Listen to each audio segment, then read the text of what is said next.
Gas, bloating या फिर पेट फूलने की समस्या कई कारण से हो सकती है।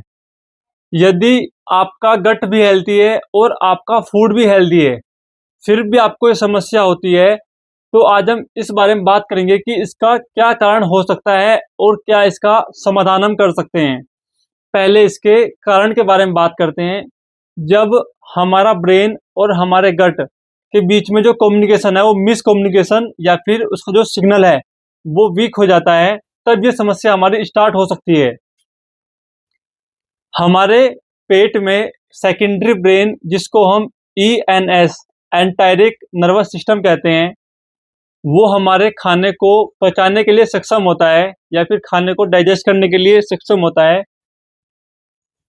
उसका जो हमारा सेकेंडरी ब्रेन है वो हमारे गले या फिर फूड पाइप से लेकर हमारे रेक्टम तक, हमारे पेट और हमारी आंतों के बीच में दीवार पर होता है, जो हमारे खाने को आगे बढ़ धकेलने या फिर उसका जो पेरिस्टाल्टिक मूवमेंट है उसके लिए, या फिर हमारे खाने को डाइजेस्टिव एंजाइम या फिर एसिड को रिलीज करने के लिए रिस्पॉन्सिबल होता है, जो हमारे ब्लड में गट में ब्लड को सर्कुलेट करता है। ये हमारे सेकेंडरी ब्रेन का वर्किंग प्रोसेस है। अब बात करते हैं, जब हमारा सेकेंडरी ब्रेन सब काम कर लेता है, फिर प्राइमरी की जरूरत कहाँ, रिक्वायरमेंट क्यों पड़ती है हमें। जो हमारा मेन ब्रेन है उसकी रिक्वायरमेंट कहाँ पड़ती है। जो हमारा खाने का पेरिस्टाल्टिक मूवमेंट है, उसकी जो स्पीड है, उसको हमारा मेन ब्रेन कंट्रोल करता है कि खाना हमारा कितने समय में पचेगा और खाने की पचने की क्वालिटी कैसी होगी, खाना अच्छा पचेगा या फिर स्लो पचेगा, ये हमारा ब्रेन डिसाइड करता है। यदि हमारा ब्रेन शांत है तो उसका क्या रिस्पॉन्स रहेगा। यदि ब्रेन में स्ट्रेस है या फिर हमारा माइंड डिस्टर्ब है तो क्या रिस्पॉन्स रहेगा। हमारा ब्रेन शांत या फिर रिलैक्स होता है, तब हमारा गट कैसे या फिर पेट कैसे रिएक्ट करता है। उस समय हमारा जो डाइजेस्टिव सिस्टम है वो फास्ट होगा और हमारा जो एंजाइम है प्रॉपर रिलीज होंगे और जो गैस है वो भी हमारी रिलीज हो जाएगी। लेकिन जब हमारी ब्रेन या फिर हमारा दिमाग अशांत रहेगा, तब हमारी जो डाइजेशन है वो स्लो हो जाएगा और ब्लड फ्लो भी हमारा स्लो रहेगा और हमारी गैस भी पास नहीं हो पाएगी, जिससे गैस हमारी अटकती है, जो हमें पेन या फिर प्रॉब्लम क्रिएट करती है। आज मैं कुछ ऐसे आसन के बारे में बताऊंगा जिसको करने से आपकी जो समस्या है उसमें आपको रिलीज मिल जाएगा। पहला हमारा आसन है सप्तबद्धा कोणासन। सबसे पहले समासन में लेट जाएंगे, अपने दोनों पैरों को फोल्ड करते हुए अपने पैरों की पंजों को आपस में मिलाएंगे और बटरफ्लाई पोज बनाने का प्रयास करेंगे। दोनों हाथों को अपने पैर के ऊपर लगाएंगे। ये हुआ हमारा सप्तबद्धा कोणासन। ये हमारी बॉडी को सेफ्टी सिग्नल देता है, हमारे पैरा सिंथेटिक नर्वस सिस्टम को ऑन करता है, हमारी वेगस नर्व को एक्टिवेट करता है। हमारी बॉडी में कोर्टिसोल नाम का एक हार्मोन होता है जिसको हम स्ट्रेस हार्मोन कहते हैं, उसको ये डिक्रीज करता है। हमारे गट में ब्लड फ्लो को इंक्रीज करता है। अगला हमारा है मलासन। मलासन के लिए दोनों पैरों पे खड़े हो जाएंगे, अपने पैरों में 1 से 1.5 फीट का गैप करेंगे और प्रयास करेंगे उकुडू बैठने का। उकुडू को ही हम मलासन कहते हैं। धीरे धीरे प्रयास करेंगे डाउन जाने का जितना संभव हो सके। ये हमारी कोलोन को नेचुरल पोजीशन में लाता है और हमारा जो पेरिस्टाल्टिक मूवमेंट है उसको ये इम्प्रूव करता है। गैस और स्टूल को मूवमेंट को नेचुरली ये इंक्रीज करता है।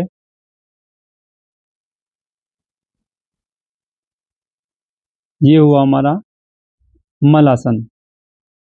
अगला हमारा है अर्ध मत्स्येंद्र आसन। अपने एक पैर को फोल्ड करेंगे, दूसरे पैर को उसके ऊपर फोल्ड करेंगे और अपनी स्पाइन को डीप ट्विस्ट करेंगे जितना कर सकते हैं आप। जो पहली बार कर रहे हैं जितना संभव हो प्रयास उतना करें।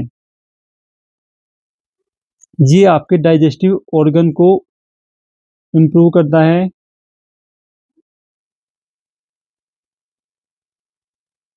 आपका जो गैस का ट्रैप है उसको भी ये रिमूव करता है।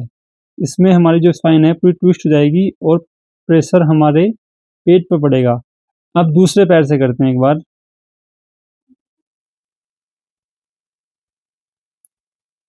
अपने जो पेट पर प्रेशर पड़ रहा है उसको महसूस करेंगे। ये हमारे डाइजेस्टर को इम्प्रूव करने के लिए बहुत रिस्पॉन्सिबल है।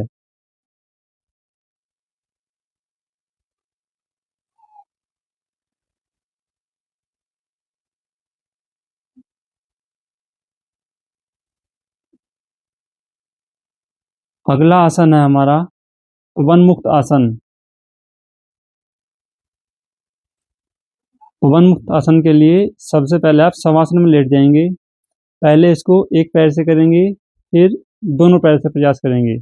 पहले अपने दाएं पैर को मोड़ते हुए अपने हाथ से पकड़कर प्रयास करेंगे अपने पैर को अपनी चेस्ट से लगाने का और अपने नाक से अपने घुटने को टच कराएंगे।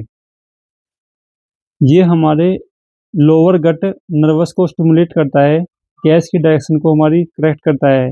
जैसे ही इसके नाम से क्लियर हो रहा है, ये पवन मुक्त आसन है।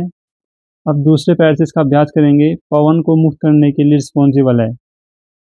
ये कोलन की मोटिलिटी को बेटर करता है हमारी।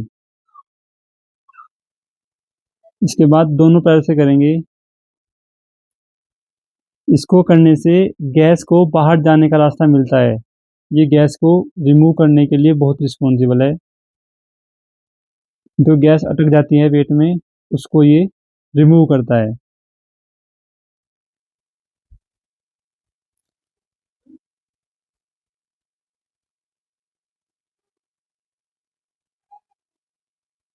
अगला हमारा है ब्रीथिंग। डीप ब्रीथिंग करेंगे इसमें हम। सबसे पहले पेट से सांस को अपने पूरे पेट में भरेंगे। सांस को पेट में भरना है, जितना लंबा गहरा भर सकते हैं। अगर आप चाहें तो अपने हाथों को अपने चेस्ट और अपने पेट पर भी लगा सकते हैं। अगर अन्यथा आप अपने हाथों को सामान्य भी रख सकते हैं।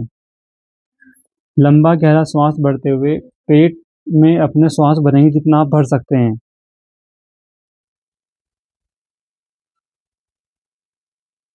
ये हमारा है डायाफ्रैग्मेटिक ब्रीथिंग आसन।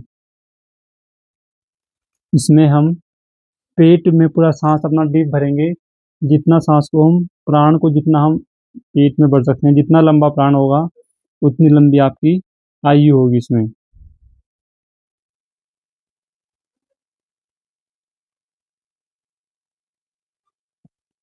ये हमारी वेगस नर्व की मसाज करता है, हमारे ब्रेन और गट के सिग्नल को क्लियर करता है। हार्ट रेट की वैलिडिटी को ये इम्प्रूव करता है।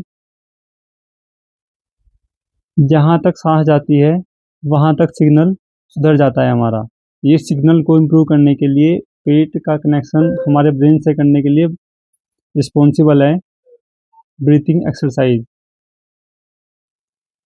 अगर आपको वीडियो अच्छी लगे तो वीडियो को लाइक सब्सक्राइब ज़रूर करें। सभी को राम राम।